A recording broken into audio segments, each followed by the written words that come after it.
G'day everybody, it's Dave from Wing Chun Mind Force. Sorry I haven't seen you for a couple of weeks. I've been a little bit out of action. I had what's called sciatica in my left leg and it was pretty extreme. But I worked my way through it with yoga and a bit of physiotherapy and a bit of heat teddies and different things. I'm here in my beautiful home town, Murwillumbah, in the Tweed Valley, amongst the trees. Today's video is about benchmarks in Wing Chun, about how to achieve our dreams in Wing Chun, and I'm going to just sort of give you some of the ideas of what I think are the real benchmarks and how to achieve them. So I'm going to hop back in my bus. There's a gentleman whippersnippering over there, and I'm hoping that he'll give up because I just moved from another place where somebody's steam cleaning their or pressure cleaning their driveway, and I was waiting and he kept going and going, so I came here and then this guy started over there. But they're doing a good job keeping their places tidy.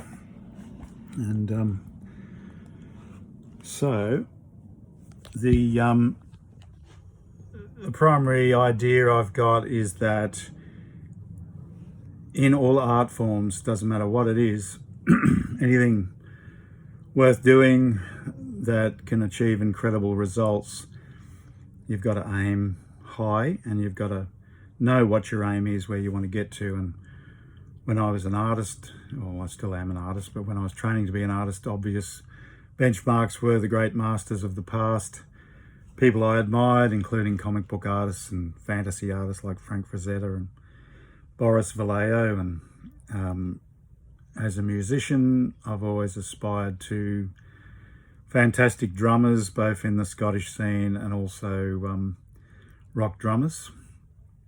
So any art forms like that. And obviously in Wing Chun, we have our Sigong Chu Shong Tin to look up to. We have stories of Yip Man, and we have the living seniors who are passing on what Chu Shong Tin could do and what they can do. So my first clue is that if you know what those people can do, even if you can't do it, that gives you a benchmark. That's what you want to aim for. So I've written a list here of my benchmarks. So the first one is Effortless Force. That's a big benchmark. You want to be able to generate force with no effort at all. With just, you can't even feel the other guy. That's the real benchmark. A floating stance, this thing I talk about often, but I really mean it, that you don't want to be standing. You don't want to have a stance. You don't want to be standing like the Eiffel Tower. It's sort of pretty beginnerish stuff. It's useful, but throughout the writings of Chu Shong Tin and his senior students, they all talk about a stanceless stance, a floating stance. You have no legs. I've made videos about this. Old mate started his whippersnipper up again, but anyway, it just sounds like a big bee out there. The next thing is Impenetrable Defense. Those of us who care about fighting, which we all do, we wouldn't be doing a martial arts otherwise. We want to be able to defend ourselves. You want an impenetrable defense. Because if the other person can't hurt you and hit you, well, you know, maybe you don't even need to hit them, but you certainly got something to hit them from. If you allow them to hit you, then immediately puts you in a risky situation. You might get knocked out, badly injured, reduces greatly your capacity to fight. So an impenetrable defense, and of course that comes from Chi Sao with the arms, and it comes from our kicks, which are sometimes neglected. But the greatest point I ever was told about kicking is to kick the kick. So people say, what do you do if he does this sort of kick or that sort of kick? Well, just kick the kick. But you want to be so on that as soon as he goes to attack you and you just bam, you kick him. And I'd prefer that you kick him first and hit him first. If he's on the attack, don't be a gentleman. Don't be nice. That's not how it is. In war, you don't wait for them to shoot at you before you shoot at them, even though I know that does happen these days with politics. So impenetrable defense is obviously what we all want. It'd be cool if we don't get hit. The next thing is mo gyul mo sik. In my bad Cantonese, that means no form, no technique.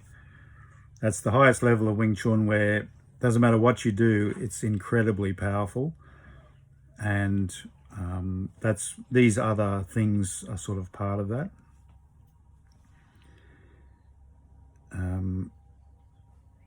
The next thing is your body disappears. This is a very high level, and I've experienced it once, maybe twice. Sigung's son, Horace Chu, he talks about in his essay in Sigung's first book of Wing Chun about how he experienced his body disappearing. That's a real thing. If you haven't felt that, it's something to look forward to. I can't explain how it happens. It's like the subconscious just makes it happen. I certainly didn't make it happen. I was just doing what I always do, and suddenly I felt like I wasn't there and the other guy wasn't there, even though he's pressing hard on me. At the same time, another benchmark is you want the opponent to disappear, so you can't feel his force. Doesn't matter what he's doing, it doesn't affect you. And I'm going to talk about how that happens. And the last great one is the mind force fights for you, Nimlik. The power or force that comes from your Nim Dao, which we cultivate in Sil Nim Dao, and in that state through the other forms, through Chi Sao, single and double. Sigung said, and I got this through a friend who trained a lot with him, that in a fight, Nimlik takes over.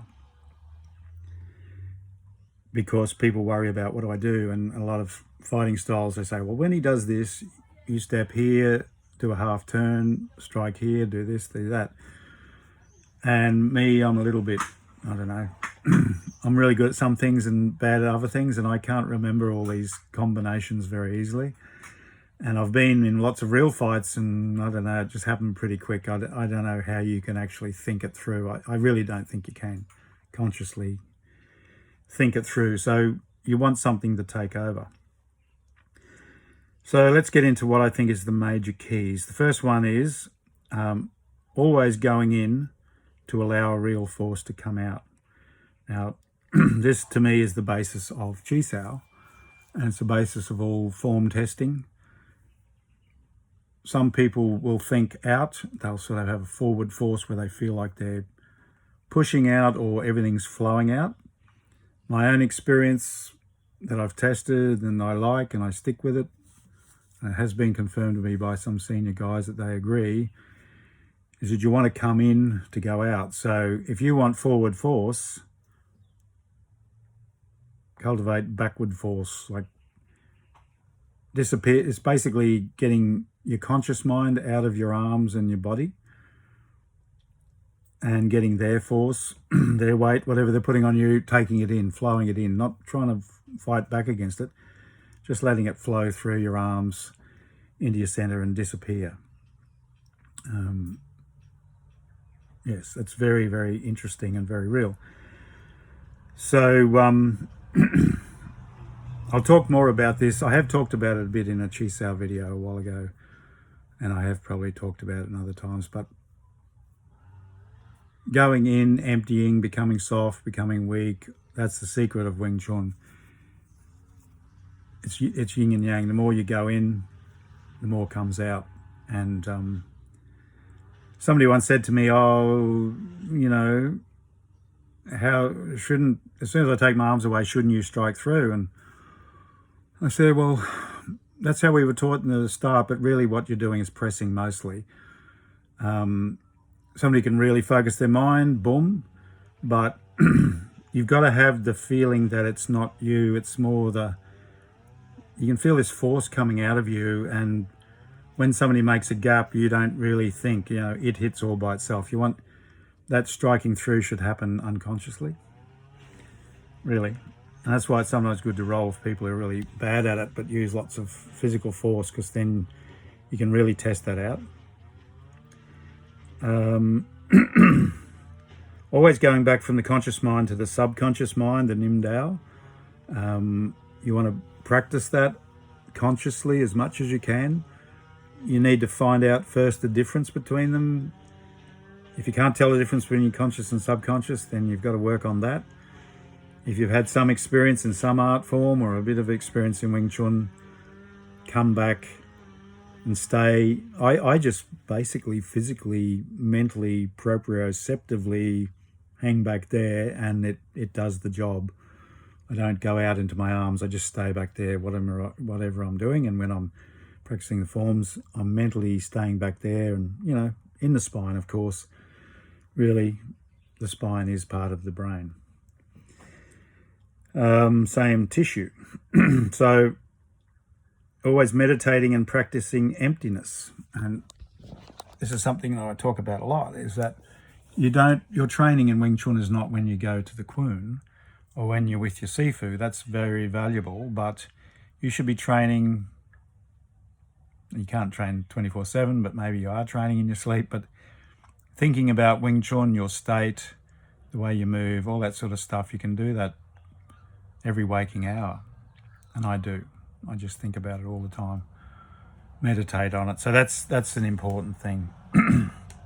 Always receiving and submitting, not trying, so as to give, dominate, and do. So what I mean by that is, you should always, when you're rolling with somebody or working with somebody, you should always submit so that you can give. You should always receive their force so as you can give it back in the proper way. You should always submit, and this is an ego thing, you know, not trying to win. Take their force in, that's submitting to it, soft, and that way you can dominate them. And anybody who knows what I'm talking about knows it's true. And don't try, do. That's what Yoda says, the great Wing Chun master from another planet somewhere. By not trying, you do. You have to have faith in Wing Chun to do this. It's a bit of a leap of faith, but once you feel it a few times, you go, this works, yeah, this is real. It gets much easier, and it's not like blind faith then. You just know it works, and you're just trying to master it.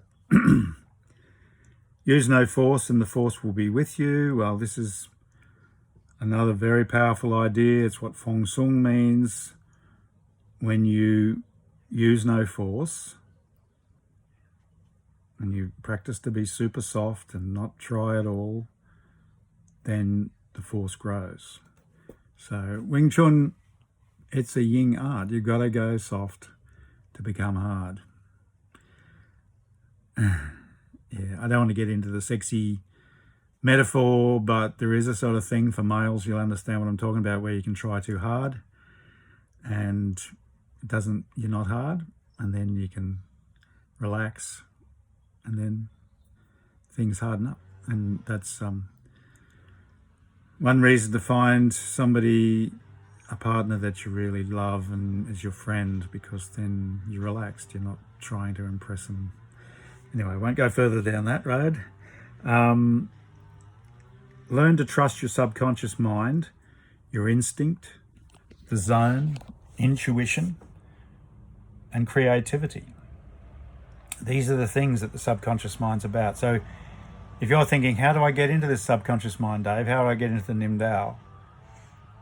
Well, it's not a physical thing. It's a mental thing. So find something that you can do and take that state to Wing Chun. So I've written down here specifically about creativity and fighting. It's like jamming on a guitar, surfing, freeform rapping, anything where you just let go and have fun.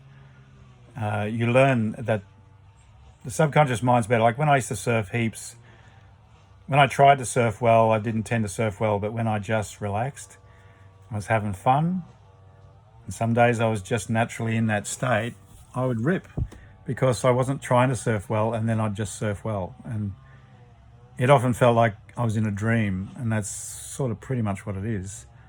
The dream state is the subconscious state. And the last thing I'll leave with you is my mnemonic, F-I-N-D, they who seek shall find. F for Fong Sung, I for intent or Yi, N for Nim Dao,